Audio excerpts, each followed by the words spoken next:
ஒரு வார்த்தை சொல்லும் கர்த்தாவே, என் வாழ்க்கையெல்லாம் செழிப்பாகுமே. ஒரு வார்த்தை சொல்லும் கர்த்தாவே, என் வாழ்க்கையெல்லாம் செழிப்பாகுமே. ஆண்டவராகிய இயேசு கிறிஸ்துவின் இனிதான நாமத்திலே ஒரு வார்த்தை சொல்லும் கர்த்தாவே என்ற தியான நிகழ்ச்சிக்கு உங்களை அன்புடன் வரவேற்கிறோம். கர்த்தர் கிருபையாய் தந்த இந்த நல்ல நாளிலும் மீண்டும் உங்களை கர்த்தருடைய வார்த்தை மூலம் சந்திப்பதிலே மிக்க மகிழ்ச்சி அடைகிறோம். நீங்கள் எல்லாரும் சுகமாக இருக்கிறீர்களா?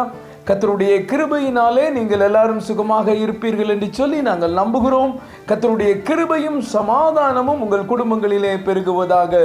கடந்த நாளிலே கேள்வி நேரத்தில் கலந்து கொண்டு பதில்களை அனுப்பி கொடுத்த அனைத்து கர்த்தருடைய பிள்ளைகளையும் இயேசு கிறிஸ்துவின் நாமத்திலே வாழ்த்துகிறோம். கர்த்தர் உங்களை ஆசீர்வதிப்பாராக.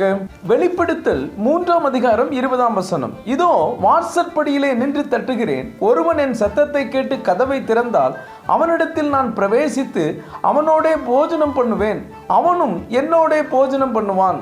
கிறிஸ்துவுக்குள் மிகவும் அன்பான தேவனுடைய பிள்ளைகளே, கர்த்தர் இந்த நாளிலும் உங்களை பார்த்து என் அன்பு மகனே, என் அன்பு மகளே, இதோ வாசற்படியிலே நின்று தட்டுகிறேன் என்று சொல்லுகிறார். ஆண்டவருடைய சத்தத்தை கேட்டு கதவை திறக்க நாம் ஆயத்தமா? லூக்கா 2ஆம் அதிகாரம் 7ஆம் வசனத்தை நாம் வாசிப்போம். அவள் தன் முதற்பேரான குமாரனை பெற்று சத்திரத்திலே அவர்களுக்கு இடமில்லாதிருந்தபடியினால் பிள்ளையை துணிகளில் சுற்றி முன்னணையிலே கிடத்தினாள். அந்த நாட்களிலே எல்லாரும் தங்கள் தங்கள் ஊர்களுக்கு போய் குடிமதிப்பு எழுத வேண்டும் என்று அகஸ்திராயனால் கட்டளை பிறக்கிறது. யோசேப்பு தாவீதின் வம்சத்தை சேர்ந்தவராய் இருந்தபடியினால் தாவீதின் ஊராகிய பெத்லகேமுக்கு குடிமதிப்பு எழுத புறப்பட்டு போகிறார். நிறைமாத கர்ப்பிணியான தன்னுடைய மனைவி மரியாளையும் கூடவே அழைத்து செல்கிறார். அவர்கள் அங்கே தங்குவதற்கு சத்திரங்களை தேடி அலைகிறார்கள். அவர்களுக்கு சத்திரத்தில் இடமில்லை.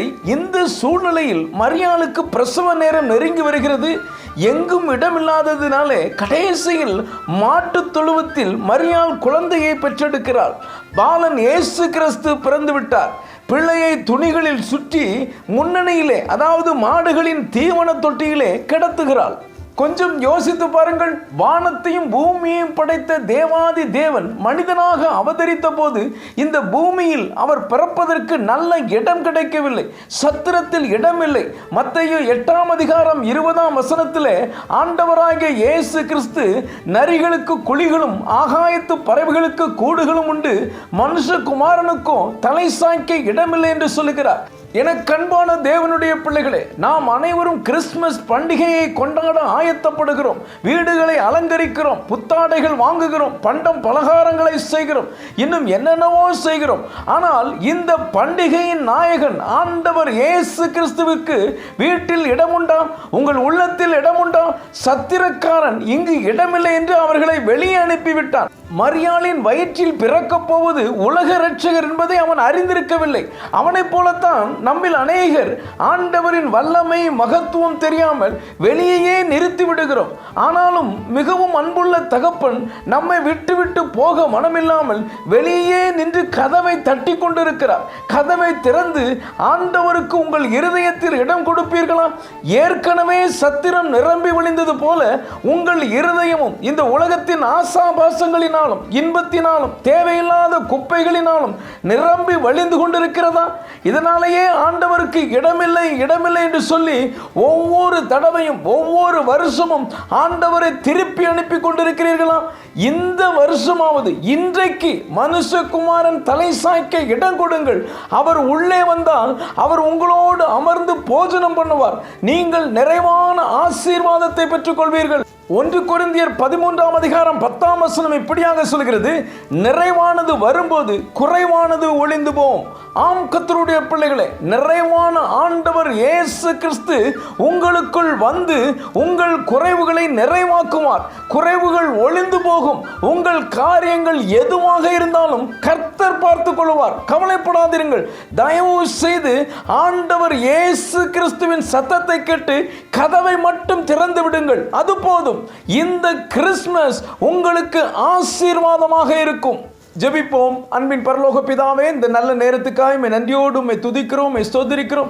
இதோ வாசற்படியிலே நின்று தட்டுகிறேன். ஒருவன் என் சத்தத்தை கேட்டு கதவை திறந்தால் அவனிடத்தில் நான் பிரவேசித்து அவனோடே போஜனம் பண்ணுவேன், அவனும் என்னோடே போஜனம் பண்ணுவான் என்று சொல்லி நீர் எங்களோடு பேசினதற்காக நன்றி தகப்பனே. இந்த வார்த்தைகளை கேட்டுக்கொண்டிருக்கிற உடைய பிள்ளைகளாகிய நாங்கள் எங்கள் இல்லத்தின் கதவையும் உள்ளத்தின் கதவையும் திறக்கவும், உம்மோடு இணைந்து நாங்கள் போஜனம் பண்ணவும், உம்முடைய ஆசீர்வாதங்களை பெற்றுக்கொள்ளவும் எங்களுக்கு கிருபை செய்கிறதற்காக ஸ்தோத்திரம். குறைவுகள் நிறைவாகிறதற்காக ஸ்தோத்திரம். இயேசுவின் மூலம் ஜெபிக்கிறோம் நல்ல பிதாவே, ஆமென், ஆமென்.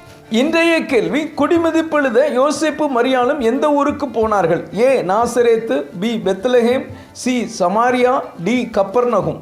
இந்த கர்த்தருடைய வார்த்தை உங்களுக்கு ஆசீர்வாதமாக இருந்திருக்கும். ஏனால் தயவுசெய்து லைக் பண்ணுங்கள், உடைய நண்பர்களுக்கும் உறவினர்களுக்கும் வாட்ஸ்அப்பில் இருக்கிற அனைத்து குழுக்களுக்கும் அனுப்பி கொடுங்கள். தொடர்ந்து நம்முடைய RCA மிஷினரிமார்களுக்காகவும் நம்மால் ஒரிசாவில் பராமரிக்கப்படும் ஆதிவாசி குழந்தைகளுக்காகவும் உதவிகள் பெறுகிற குஷ்டரோகிகளுக்காகவும் தொடர்ந்து ஜெபித்துக் கொள்ளுங்கள். கர்த்தர் உங்களையும் உங்கள் குடும்பத்தின் பிள்ளைகளையும் அவர் விதமாய் ஆசீர்வதிப்பாராக.